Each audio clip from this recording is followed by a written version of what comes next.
Hello, everybody.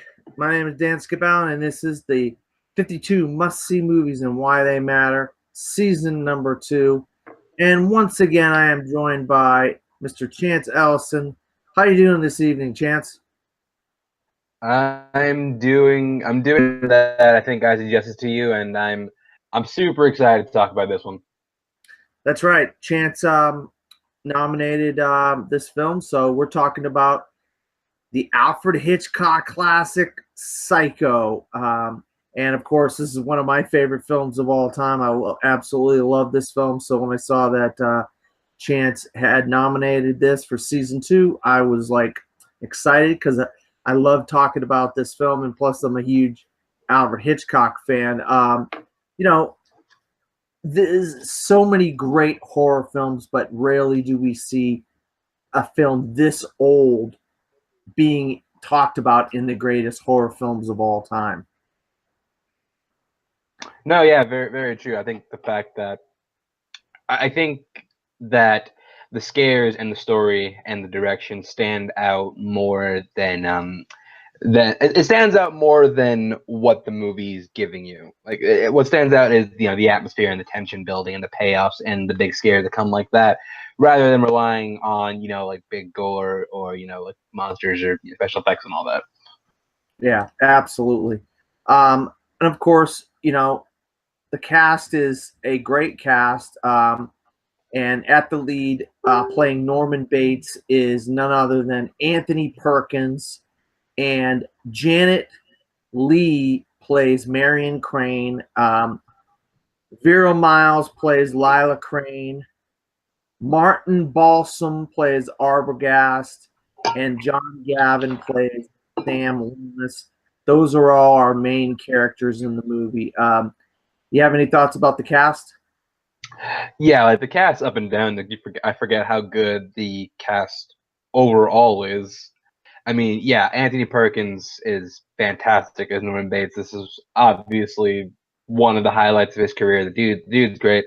Janet Leigh, who was, I believe, she was a big name back in the '60s.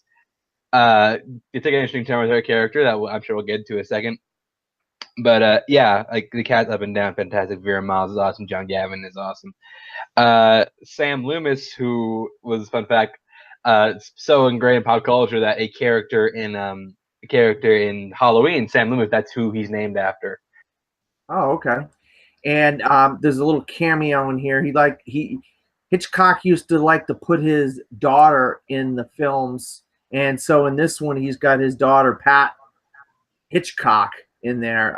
She plays the secretary. So if you're good and you know what Hitchcock's daughter looks like, the secretary that she plays. But let's get into the story here. Of course, it starts out with Marion Crane and Sam Loomis in bed together. She's on like a kind of like a, I don't know what you call it. She's taking her lunch, but she's going. She went to Sam Loomis's place, and they were in bed together. So they're A having nooner. a dinner. Yeah, well, she wants to have a dinner. She wants to be respectful and have a dinner, but he's like, nah, let's go meet in a hotel and shack up in a hotel and have some sex in a hotel. So that's kind of how the film starts. The date of the film that it takes place is Friday, December 11th, and it starts out at 2:43 p.m. She is from your neck of the woods, Chance, Phoenix, Arizona, and he is from a little town called Fairvale, Arizona. So this is out by where you live or where you go to school. So it's kind of interesting how you don't see a lot of movies that take place out in Arizona. I mean, you have some, but and so then she goes back to her office and she runs into the rest of the secretaries, and there's the boss in there, and then there's a guy, there's a big shot, big wig guy. Her boss is Mr. Harris, and then she's got Mr. Cassidy, who's trying to buy a house for his daughter. He's trying to get a deed for a house for his daughter for her wedding, and he's going to pay $40,000. The times are a little bit different, Chance, in 1960. Don't you Yeah, agree? yeah, no, that was a lot of money back then. I just did a quick little inflation calculation. So 40,000 back then is over 300,000 today. So like that's a lot of money. Yeah. So I mean, the whole beginning of the movie is them establishing the fact that Marion Crane and Sam Loomis, they want to get married, but they can't do it because of Sam Loomis's debts. So what she does is she there's there's a client that's going to drop off $40,000, and she just takes that and bolts. Yeah. She's supposed to go and deliver the money at the bank. And I don't know what got into her, but she decides she's not going to deliver the money at the bank, and she's going to take off with the money. She packs her suitcase, throws it in the car, gets in the car. But unbeknownst to her, her boss and the client is crossing the road while she's at a red light, and he sees her. I mean, of all the things that could possibly happen, I mean, I was like, really? She's trying to get away, and the freaking boss he's like, maybe he doesn't realize what he's looking at, that she's there. She's not, um, where she's supposed to be. She's supposed to be going home because she's tired, right? Yeah, no, like the boss. I don't think, from what I remember, from what I remember, he didn't realize that she had basically robbed him. But yeah, so she takes off in her Ford. I want to say it was a mainline, and with California tags, and she's heading off. She's fleeing the state. She's trying to get away. And was she stopped? I'm trying to remember. I think she was stopped by a cop or something on the way out. Fell asleep. She was tired driving, and so she fell asleep, and she pulled over to the side of the road and went to sleep. And in the morning, when it was light out, a cop comes up and pulls up and That's right. starts asking her questions, asks for her ID and stuff like that. But the thing is, she's kind of being a little bit suspicious. So what he ends up doing is he ends up following her. And eventually he goes one way and she goes the other way, but she goes into town and she tries to buy a new car. But across the street, the police officer drives up, and he's standing there. He's watching her. He's across the street, and she's like telling the car dealer, "Hey, I want to buy this car. He's like, "Okay, I'll take your car and $700 for the new car." And she's like, "Okay, that's great." Da da da. They make the deal. Then she almost leaves her bag and her jacket in her other car, and the guy has to stop her. But then the police officer comes over after she drives off. She goes, "There's something not right about this woman." Usually the salesman guy, he goes, the salesman's usually pressures the customer. It's not the other way around. The customer doesn't pressure the salesman. No, yeah, exactly. So like she's acting, but she knows something. She knows something's up, and that's a really good testament to the acting ability of Janet Leigh. But nevertheless, like she was really good in this movie. But nevertheless, she trades in her main line for that's when she gets the custom. That's what she gets. She gets the custom with California tags on it. So hopefully she try to shake the cop. But that's when she gets to it's nighttime. She needs to get off the road, so she stops at a little place called the Bates Motel, in which the proprietor of the motel, Norman Bates, waits. I think I want to say like all the rooms were open. 12 vacant. And yeah, everything was vacant, so she has no problem getting a room. And then she gets the one right next to the office, and she had a talk with Norman Bates, who you like right when you get there, you're getting certain vibes from this guy. You don't know what it is, but something is throwing you off about him. Just because the way he talks, the way he acts, they actually have, I want to say that they have like tea or something in his office, and there's like taxidermy birds everywhere, and you're like, this dude is off. Yeah, when she comes in and he asks her if she wants to get dinner, and that she can come up to the house and get milk and sandwiches. But then he is arguing with his mother, and so he ends up bringing the milk and sandwiches down to the office. And he gives it to her because he's not hungry, and she eats the milk and sandwiches. But you're right, he's suspicious from the very get-go. And going back a second, the reason why she got off the road was it was pouring rain, and she It was raining. That's right. could not see. She had to get off the road. She was barely able to see the base motel sign, so that's why she got off the road to get out of the rain, basically. That's right. No, you're right. You're right. And okay, so he basically lets her go into her room after a while because they're talking, and she's kind of she overheard some of the argument between him and his mother, and she's like, well, why do you let your mother berate you like that and this and that? Well, a relationship between a boy and his mother is sacred and all this stuff.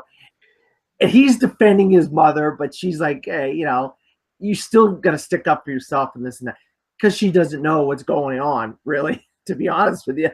The audience, nobody knew what was going on. Yeah, nobody knew it was. And he puts her in cabin number 1, which is right next to the office, Chance.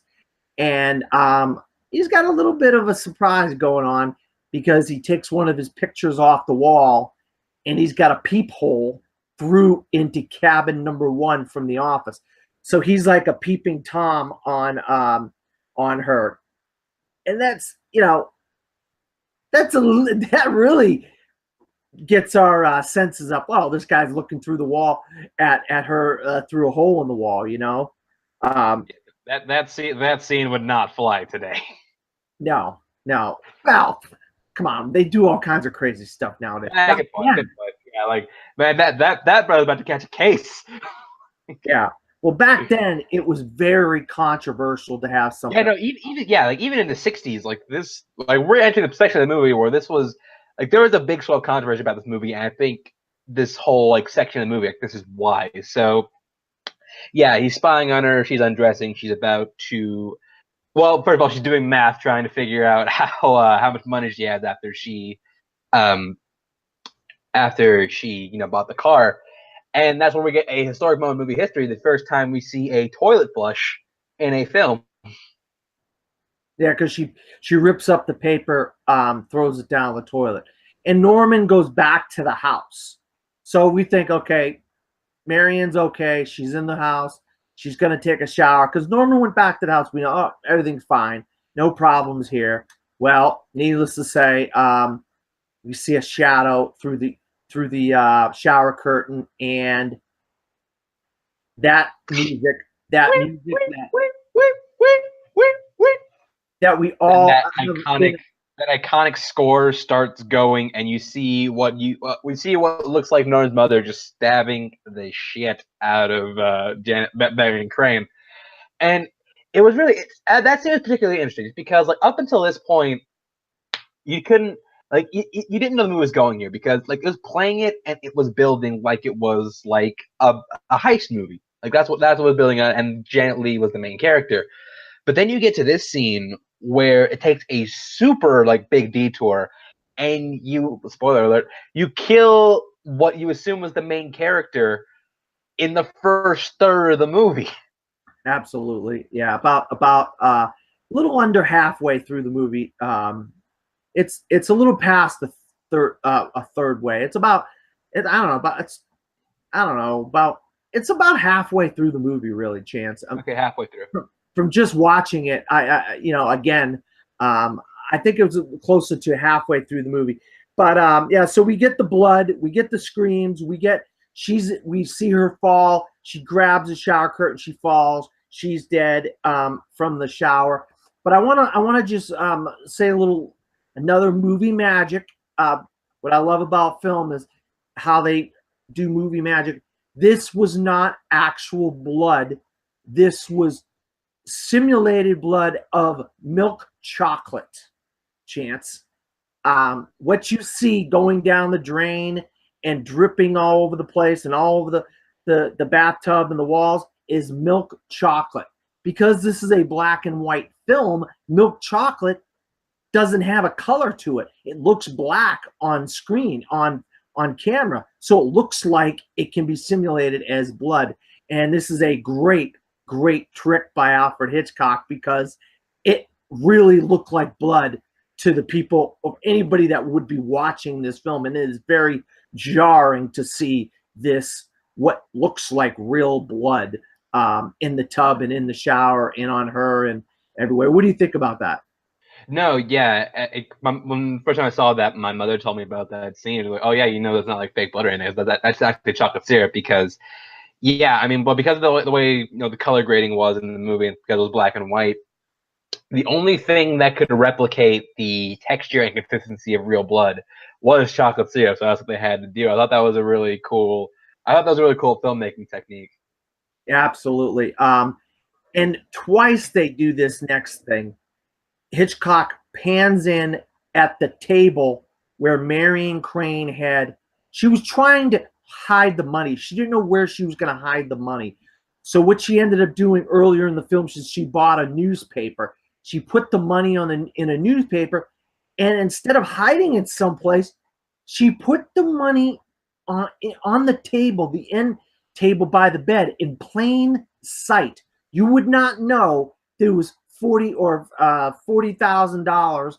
I guess it's $42,300 sitting on the newspaper on the bed, and neither did Norman Bates, for that matter. No, he didn't. He didn't know that. Like right after that scene comes up, it goes, Marion Crane's dead, and you cut to a wide shot of the Bates house, and you hear like, "Mother, blood," and then you just see him bolt out of the house and come in, and just like he's horrified at what he's looking right now, because like the only person to come into this motel has just wound up dead, and it's my mother's fault.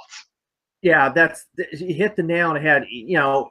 We still, as the audience, believe that his mother did this, and he's reacting to something he's seeing for the first time.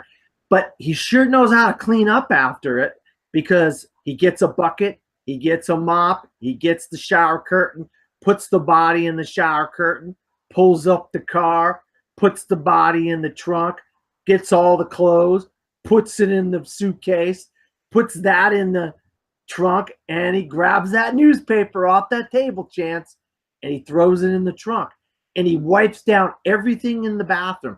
So he sure knows how to clean up after something like this for someone who's traumatized about seeing this, don't you think? Yeah. It looks like maybe he hasn't practiced, maybe he knows what he's doing, read a book, watched a few reruns of How to Get Away with Murder. Who knows? But he knows more than he's letting on. And yeah, like he pretty much wipes all the evidence, shoves it in her car, and then just pushes that car down a swamp. Absolutely. Drives that car right into the swamp. And so you have no clue that any of this had gone on. And that's when we go to the sister, because the sister, Lila, goes to Sam Loomis, and she's trying to blame Sam Loomis, like she took off and went with Sam Loomis. And Sam's like, I haven't seen her. She told me she was going to come here, but I have not seen her. And then walks in Martin Balsam, who plays Arbogast, and he's like, yeah, well, why don't we talk a little bit about this? What do you guys know about the last time you talked to or saw Marion Crane? And so that's when things start getting in motion here. Like, people are starting to figure out something's going on. And so eventually Arbogast goes out to the Bates Motel to talk to Norman. And of course he goes, I'm not a fool, and I'm not capable about being fooled. Because, when he was talking to Marion, she was kind of getting him upset because she was saying stuff about his mother. Now Arbogast is trying to make him look out like he's an idiot or a fool. And he's like, no, I'm not a fool. You can't fool me. So we start seeing some of his temper. Yeah, and that's when we get like more into. I guess this is where we start to understand more about like Norman Bates as a character. We understand that like there is levels to him. Like you see what he presents, which is like a mild mannered, quirky, awkward hotel manager. But then you get to this scene and you see like, oh no, there is some darkness in him. There is more, to quote a really bad movie, it's not talking about this one, there is more than meets the eye when it comes to Norman Bates. Absolutely, absolutely. So he ends up leaving.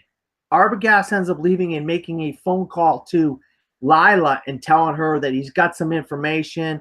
He thinks there's something going on. He saw a shadow of a woman in a window. So he wants to go back and investigate. So he ends up going back and investigate, and Norman's nowhere to be found. So he ends up going into the house, and another great scene in this film, and another great scene that has been About it. Where he's walking up the steps, and we hear that music again. We hear that sound again, Chance. That yeah. He comes out of the room, stabs him right in the face, and he falls down the stairs, down to the bottom of the stairs. Arbogast is dead. We got another dead body on our hands. No, yeah, and just the way the scene was shot and the way it's framed, like some of the camera angle that Hitchcock was able to pull off are just fantastic. You have the tracking shot up the stairs. You have the eye in the sky view of the camera, and you really don't see it coming. And it's just so sudden and so quick. Like she literally just walks out just with such intent and purpose. Like you blink and you miss it, and then you just see him fall down. You just see him fall down the stairs, and the way it's shot and the way it's done, you feel like you're falling with him, and then he just falls on, just stabbed over and over again. And yeah, we just watched our second murder of the movie. Yeah, you really do feel like you're being murdered because it's so in your face. You know, it's completely different than the other murder, which was really graphic. And this one, because he's got stabbed right in the face, you're like, holy crap, I can't believe what I just saw. You know, and of course, he doesn't go back and talk to Lila. So Lila is talking to Sam, and she's like, hey, he's supposed to be here. He said he was going to call back in an hour. We need to do something. So what they end up doing is Sam knows the local sheriff, and he goes to the sheriff. They start talking to the sheriff, and the sheriff starts talking and this and that and the other. And they're like, yeah, we saw, he said he saw a shadow of his mother. And she's like, well, it couldn't be. It couldn't have his mother. His mother is buried in Green Lawn Cemetery. Yeah, to which, like, when you hear that, you're just like, what? How does this make any sense? Because I want to say before this, or no, it's right after this, where you see a scene where you hear Norman and his mother having a dialogue, which is then preceded by him like carrying her down the stairs, because it's like, I think it's, if I remember correctly, something like, you know what? Why don't we just head downstairs for a while? Yeah, we want to get you out of the way just in case anybody comes looking around. We want to put you out of the way where no one's going to find you. And so that's the reason why he ends up bringing, she argues with him about it, of course. And so she ends up in the cellar, so nobody can see her anymore. Because obviously that's a noticeable thing when she's standing or sitting in her chair in the light in the room. Everybody can notice that she's in there, but not in the cellar. No, exactly. Trying to keep he's clearly trying to keep her, out of the public light, just because if they come, he knows he's going to go down for, at this point, double homicide. Yeah, absolutely. So this gets Lila and Sam to decide that they're going to go out there themselves after talking to the sheriff at church. Sheriff's like, I already went out there at 4:30 in the morning, and I didn't find anything. Then they're like, well, there's something going on. We're going out here. And so they split up. One of them goes to the office to talk to Norman and starts talking and asking questions and starts insinuating that Norman killed Marion for the $40,000, while the other one goes to the house and starts looking around. And Norman realizes when Sam is talking to him that Lila's not around. Where's your girlfriend? Where's your whoever she is? And they end up fighting, and he knocks him out. He knocks out Sam and runs back to the house while Lila's looking around. Well, she's going from one room to the other, and she eventually lands in the cellar. And she turns it around, and there is a skeleton with a wig and a dress on, and she screams to high hell, ah! You know, and of course this gets Norman's realize, oh crap, she's in the cellar. And he comes in all dressed up as his mother with a wig and a dress on, and he's got that classic, that knife with him. And when he's about to stab Lila, here comes Sam. He saves the day and knocks him out.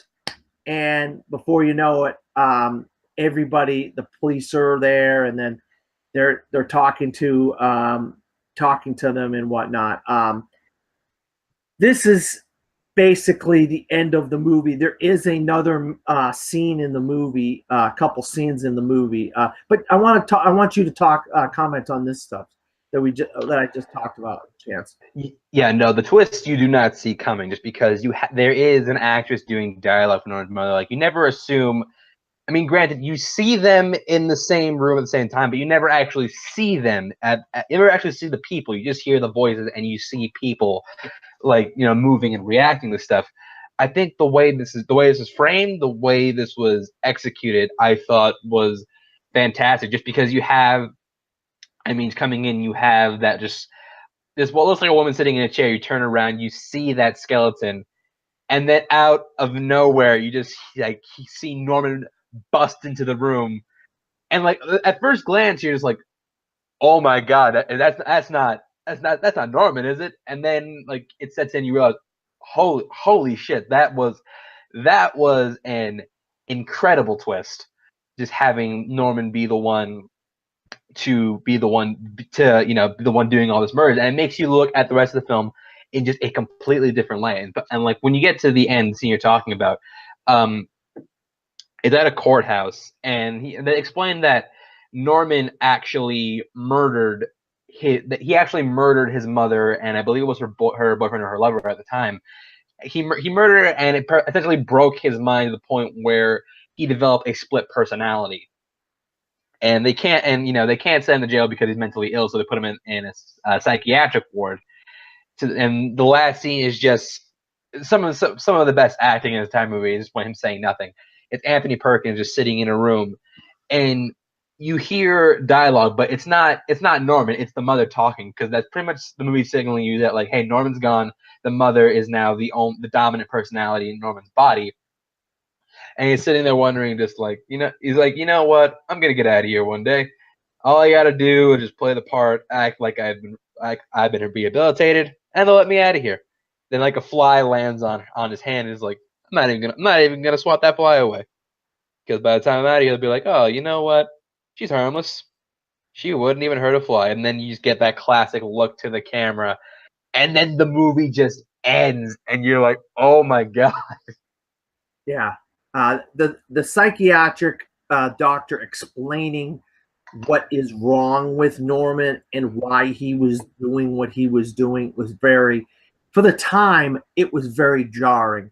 You really, you did have, I believe, the Kansas in Cold Blood story around that time. I believe it was in the mid 60s or something. Maybe it was influenced by this. I don't know.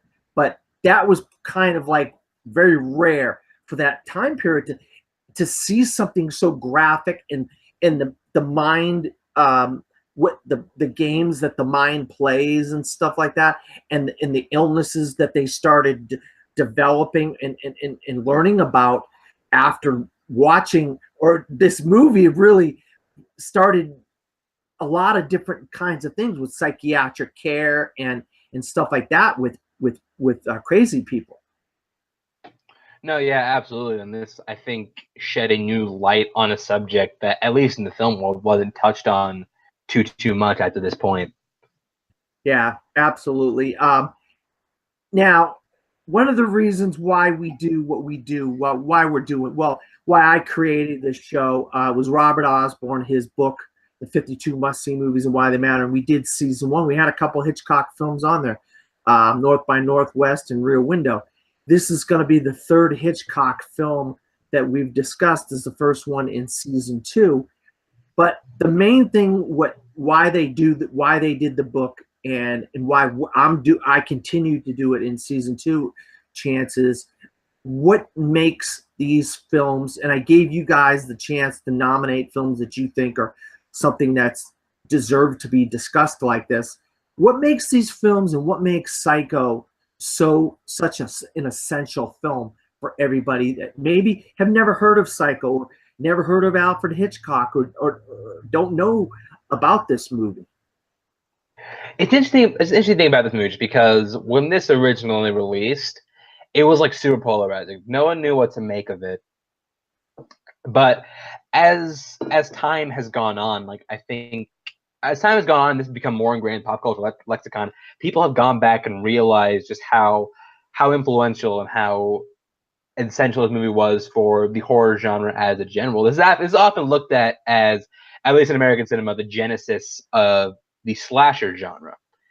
And I think there's so many aspects of this as to which, as you know, a film, this this definitely needs to stand out as one of the most important of all time. I mean, it pushed the envelope so much to the point where a lot of things that would hinder filmmakers in other cases were now acceptable as far as filmmaking, like as far as like violence and gore and the portrayal of like female characters. There's like that shower scene especially, like that scene especially, that becomes so just iconic. There's a documentary just about that single scene, and like it's usually ranked as one of the best films of all time. It's often looked at as Hitchcock's best movie. It's completely it's completely shattered all expectations of what a horror film could be, and what a thriller could be, and what a slasher movie could be. I think you need a movie like this to really just push the envelope and push the boundaries, and which would make way for other great movies down the line. So I think Psycho was definitely essential for that to happen. Yeah, you hit the nail on the head. This is the forerunner of the horror movie genre.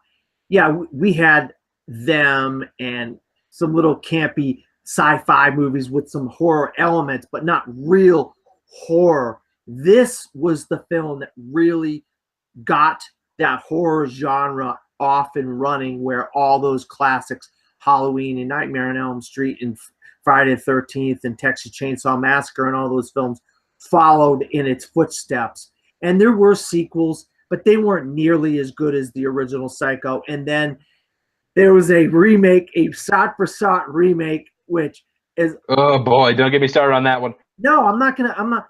It's so odd to me, Chance, that you could take this very same film, do the exact same thing with it, but add color, and it's not half as good. The aspect of the film, the black and white, the angles, like you said, some of the camera angles and stuff, is what made this film so good for the time. But then you try to do that exact same thing 30 years later, or 35 years later, and make it color, and it just doesn't work, you know? And that's my biggest point of contention, because Psycho was the first of its kind. It was the originator of a lot of like horror tropes that we celebrate today.